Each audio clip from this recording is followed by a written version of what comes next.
The jinn have a very unique power, which is truly bizarre, and physicists who are Muslims should really marvel at this. From the story of Sulaiman and Sheba, and that is the power to transform matter into energy and back into matter again. And that's something that we are trying to figure out how to do. E equals mc squared. Energy and matter are related, we know this. And the jinn have the power to do this. How do we know this? The throne of Bilqis, or the queen of Sheba, the throne that from Yemen to Jerusalem. قال عفريت من الجن.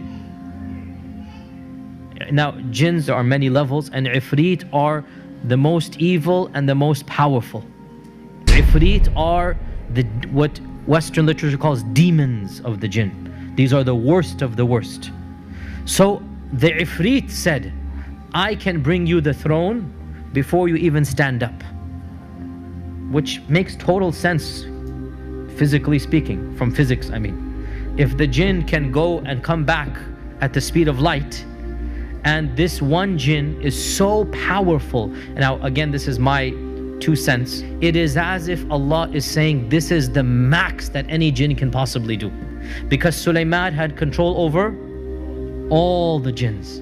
And one of them said, just one, which means the rest, they don't have that power, right? So we need to put things into perspective, that the jinns are not all of them so powerful. One only said that he can do this. That was the strongest and the best. So therefore we need to understand that what is the strength of the strongest jinn that maybe we have ever seen.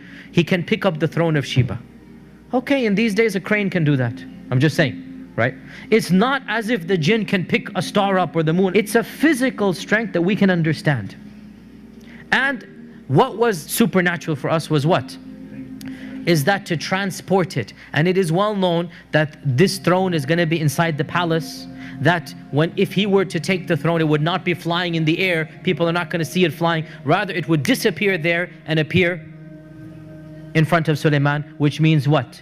E equals mc squared here, right? Einstein was probably right in this regard. And this is what we believe, if we believe in the story, that it is possible somehow the jinn have the power to take matter, transform it to energy, take it all the way back and then reproduce it, right? And by the way, this is something that is well known, mutawatir, from the stories and whatnot, that it is possible for a magician to just produce an item that was lost, literally, and he goes, here it is, right? So what are some of the physical characteristics of the jinn? What are the jinn made of? What type of fire? Smokeless fire. So if they're a type of energy, how fast can they go? Quite literally, the speed of light. Quite literally, they travel at the speed of light, right?